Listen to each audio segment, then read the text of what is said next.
Manufactured consent is an umbrella term you've probably never heard of.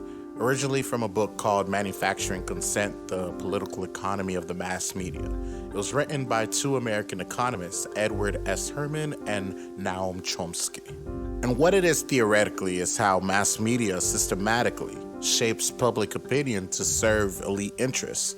And it's always through things that we've heard of, like propaganda, social engineering, mass persuasion, psychological operations or psyops, and astroturfing, which is probably something you guys have never heard of. All of these things help serve elite interests through the American media, but how and what does this have to do with us today in 2025? Well, allow me to explain the grassroots of a dystopia.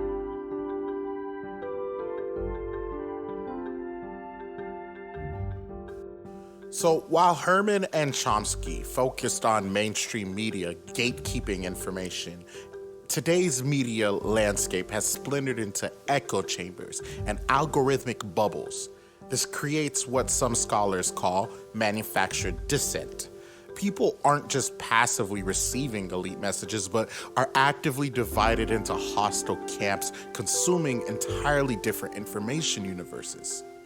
Now, all of this means people are further divided. Dividing people serves elite interests, which is the whole point of the book, Manufactured Consent.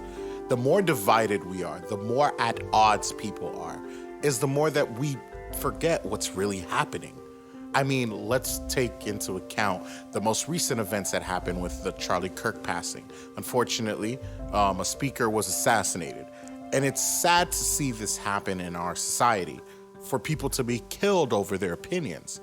But watch how the media immediately in the very beginning labeled it a democratic issue. The horrific killing of Charlie Kirk igniting right-wing calls for a crackdown on the left.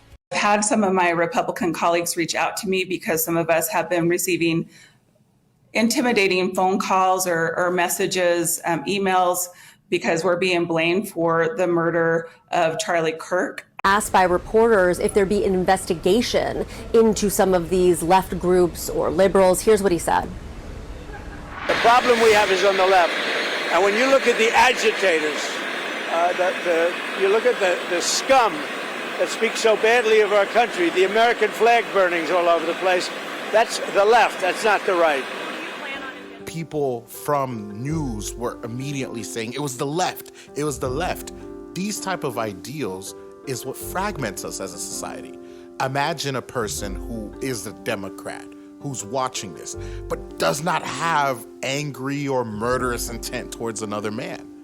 And yet, one group is blamed for the assassination of another. It's an idea to pit two people against each other. Now, the book itself focuses more on media manipulation than social fragmentation. But the idea of fragmenting society can directly come from manipulating the media. One of the things the book speaks about is the worthy versus unworthy victims framework. Basically an idea that the media selectively covers suffering based on political utility. I mean, right now we're seeing a clear example of this within the Charlie Kirk assassination that recently happened. Society is at two odds, right? We're trying to figure out whether or not this guy was a good guy or he was a bad guy that deserved to be assassinated. Overall, the assassination and murder of a person is wrong, completely. That's where I personally stand with it. And yet, if you look at the media, it looks like there's two different ideals that are constantly at battle. One ideal is that Charlie Kirk was a man of God who had no flaws and did not deserve to be assassinated, while the other opposing ideal is saying that he spread hate speech. He said things that impacted certain groups of people, and they're celebrating his assassination. Yesterday at 5 p.m., I was fired from my job for posting a video saying I don't care about Charlie Kirk's death. The majority of the left, in other words, agree with this protester at a Charlie Kirk vigil over the weekend. Watch.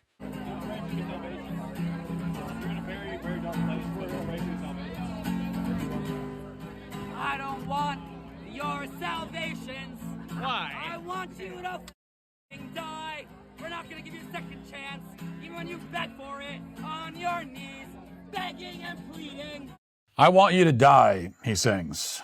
Now, whether or not one thing is wrong or the other, it's interesting to see how one topic has all of America divided. And where it started from, really, was the accusation of the left being responsible at first for his assassination. All of the media coverage said, oh, the left is evil.